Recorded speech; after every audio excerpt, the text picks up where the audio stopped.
नमस्कार दोस्तों, आप सभी का बहुत बहुत स्वागत है हमारे इस प्लेटफॉर्म पर। गाइस, आज है 1 जून 2021 और हम देखेंगे 1 जून का करंट अफेयर। तो पूरा वीडियो ध्यान से देखें, वीडियो के अंत तक बने रहें। और हाँ, अगर आप पहली बार चैनल पर आए हैं या पहली बार वीडियो को देख रहे हैं तो सबसे पहले चैनल को कर दें सब्सक्राइब, साथ ही साथ कर दें बेल आइकन प्रेस, ताकि जो भी नया वीडियो है उसका नोटिफिकेशन आपको मिल जाए। आइए चलिए स्टार्ट करते हैं, देखते हैं आज का करंट अफेयर। पहला प्रश्न दिवस से संबंधित है।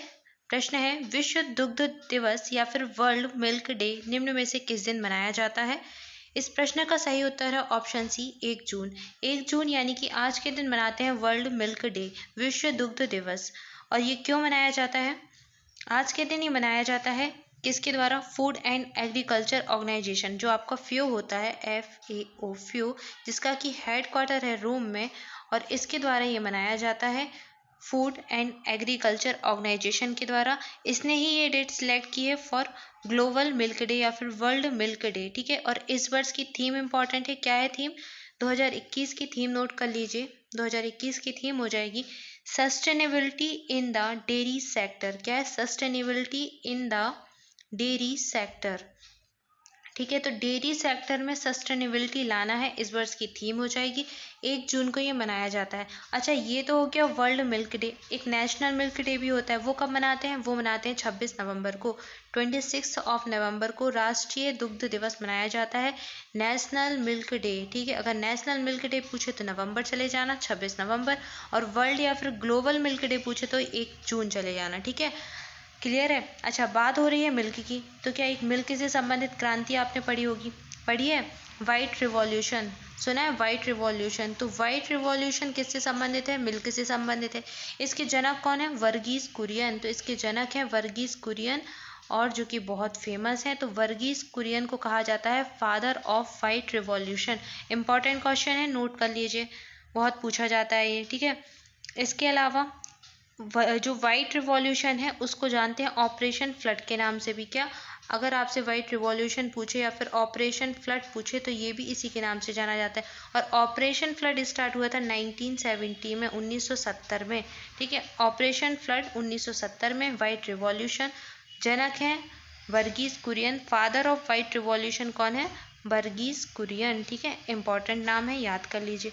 अच्छा, मिल्क में बहुत सारे न्यूट्रिशन होते हैं। क्या क्या पाया जाता है मिल्क में? मिल्क में होता है कैल्शियम, मिल्क में बहुत अधिक मात्रा में होता है प्रोटीन। इसके अलावा मिल्क में फैट भी होता है। और हाँ, मिल्क में विटामिन भी होते हैं, और विटामिन सी भी मिल्क में पाया जाता है। जी हाँ, विटामिन सी, बिल्कुल सही सुन रहे हैं, विटामिन सी भी मिल्क में पाया जाता है। तो ये बहुत अच्छा होता है स्वास्थ्य के लिए। इसके बाद बात हो रही है अगर इसके संस्थान की, तो मैंने आपको पहले ही बता दिया कि फ्यो के द्वारा ये बनाया जाता है, ये मनाया जाता है, डे जो है सेलिब्रेट किया जाता है, फूड एंड एग्रीकल्चर ऑर्गेनाइजेशन, ठीक है। तो भारत में भी इससे संबंधित संस्थान है क्या? बिल्कुल है। कौन कौन सी हैं? 2 संस्थाओं के नाम याद कर लीजिए। कौन सी?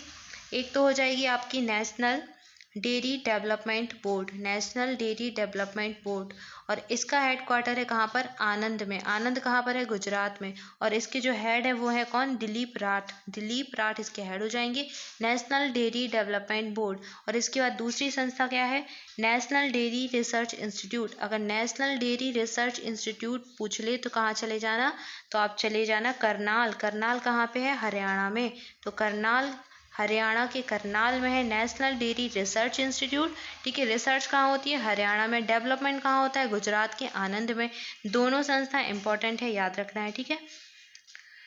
तो गाइस, इस प्रश्न से संबंधित इतनी जानकारी याद रखें। आइए बढ़ते हैं आगे, देखते हैं अगला प्रश्न। नेक्स्ट है, भारतीय रिजर्व बैंक यानी कि RBI ने नियामक अनुपालन में कमी को लेकर HDFC बैंक पर कितने करोड़ रुपए का जुर्माना लगाया है? तो ये लगाया है 10 करोड़ रुपए का जुर्माना।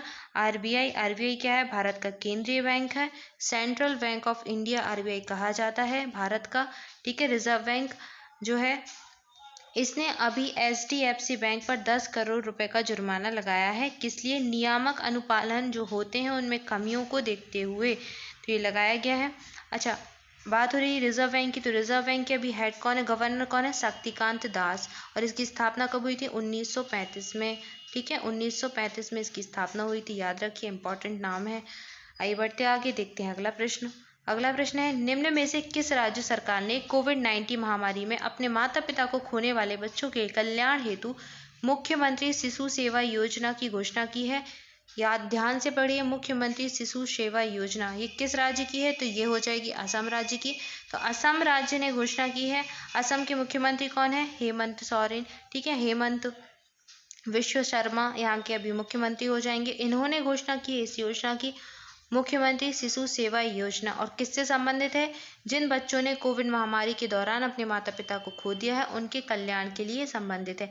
अच्छा, क्या ऐसी योजना किसी और राज्य ने शुरू की है? बिल्कुल, उत्तराखंड ने भी ऐसी योजना शुरू की है जिसका नाम है वात्सल्य योजना। क्या योजना नाम है? वात्सल्य योजना। तो अगर वात्सल्य योजना पूछ ले तो उत्तराखंड चले जाना। 10 लाख की एफडी पूछ ले तो कहाँ पे है? आंध्र प्रदेश की। ये मैं आपको बहुत बार रिवाइज करा चुकी हूँ। ठीक है, तो आंध्र प्रदेश 10 लाख की एफडी कराएगा ऐसे बच्चों के नाम। वात्सल्य योजना के तहत सहायता राशि प्रदान की जाएगी उत्तराखंड के द्वारा। इसके अलावा मध्य प्रदेश सरकार भी सहायता राशि प्रदान करेगी ऐसे बच्चों को। ठीक है, दिल्ली की सरकार भी देगी। और हाँ, केंद्र सरकार ने भी योजना शुरू की है पीएम केयर्स फंड के तहत।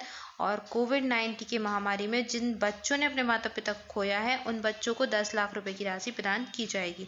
ठीक है, तो ये सारी योजनाएं इसी एक ही विषय से संबंधित है और ये योजना है असम की मुख्यमंत्री शिशु सेवा योजना। ठीक है, ऑप्शन डी इस प्रश्न का राइट आंसर हो जाएगा। आइए बढ़ते आगे, देखते हैं अगला प्रश्न। नेक्स्ट है, कर्मचारी भविष्य निधि संगठन यानी कि ईपीएफओ की योजना के तहत अधिकतम बीमा लाभ कोविड-19 पीड़ित के आश्रितों के लिए 6 लाख से बढ़ाकर कितने लाख किया गया? तो ये जो पूछा जा रहा है आपसे कि जो कोविड-19 पीड़ितों के आश्रितों के लिए 6 लाख की राशि प्रदान की जाती है उसको बढ़ाकर कितने लाख रुपए किया गया है? तो ये कर दिया है 7 लाख रुपए। किसके द्वारा? ईपीएफओ के द्वारा, कर्मचारी भविष्य निधि संगठन के द्वारा। ऑप्शन सी इस प्रश्न का राइट आंसर हो जाएगा।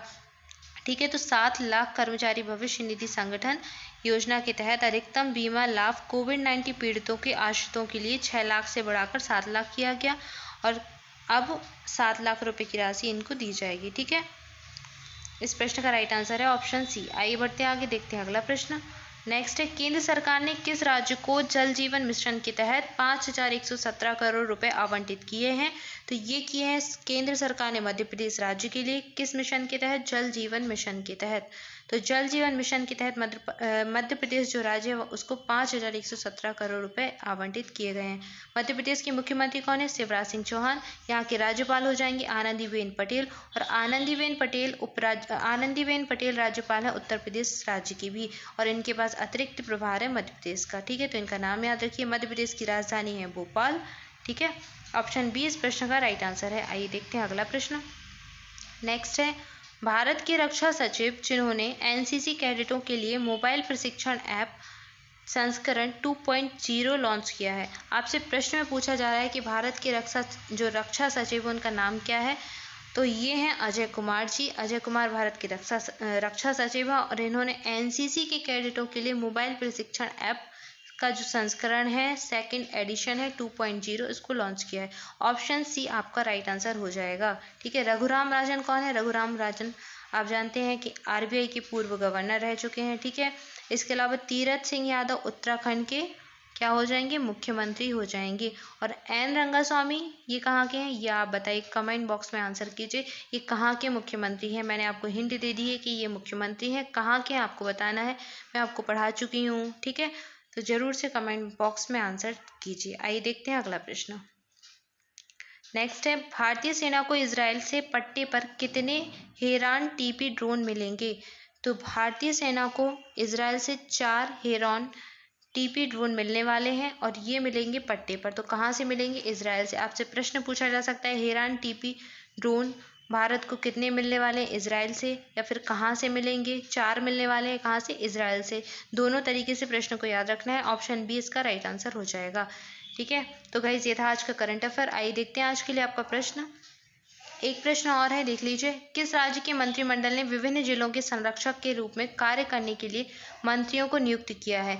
तो ये नियुक्त किया है असम के मुख्यमंत्री ने। असम के मुख्यमंत्री ने हर जिले में एक संरक्षक के रूप में कार्य करने के लिए मंत्री को नियुक्त किया है, ताकि जो जिला है वहाँ पर अच्छे से कार्य किया जा सके, वहाँ के जो क्रियाकलाप है उन पर निगरानी अच्छे से रखी जा सके। तो मंत्री नियुक्त किए गए हैं असम सरकार के द्वारा हर जिले के लिए। ठीक है, ऑप्शन सी इसका राइट आंसर हो जाएगा। आइए देखते हैं आज के लिए आपका प्रश्न है आपका, हाल ही में किसने आज युवा लेखकों को प्रशिक्षित करने के लिए युवा प्रधानमंत्री योजना की शुरुआत की है? ऑप्शन है आपके लिए उच्च शिक्षा विभाग, माध्यमिक शिक्षा विभाग, आंगनबाड़ी या फिर मानव संसाधन विकास मंत्रालय। इस प्रश्न का राइट आंसर आप सभी को करना है कमेंट बॉक्स में। So thank you guys for watching this video. आप सभी घर पर रहें और अपनी पढ़ाई करते रहें। आप सभी के एग्ज़ाम भी स्टार्ट होने ही वाले हैं। रेलवे का नोटिफिकेशन आ चुका है। आरआरबी एनटीपीसी का जो 7th फेज़ बाकी था उसका एग्ज़ाम जैसे ही सारी चीज़ें नॉर्मल हो जाएंगी तो होना शुरू हो जाएगा। तो एनटीपीसी अभी आरआरबी का कल ही नोटिस आया है। अगर आपने नहीं देखा है तो देख लीजिए, चैनल पर आपको उसकी इन्फॉर्मेशन दी गई थी। ठीक है, तो आप सभी अपनी पढ़ाई करते रहिए ध्यान से और अपने स्वास्थ्य का भी ध्यान रखिए। और हाँ गाइस, चैनल को सब्सक्राइब करना बिल्कुल ना भूलें और अपने दोस्तों के साथ ज़्यादा से ज़्यादा शेयर करें। मिलते हैं नेक्स्ट वीडियो में। Thank you so much.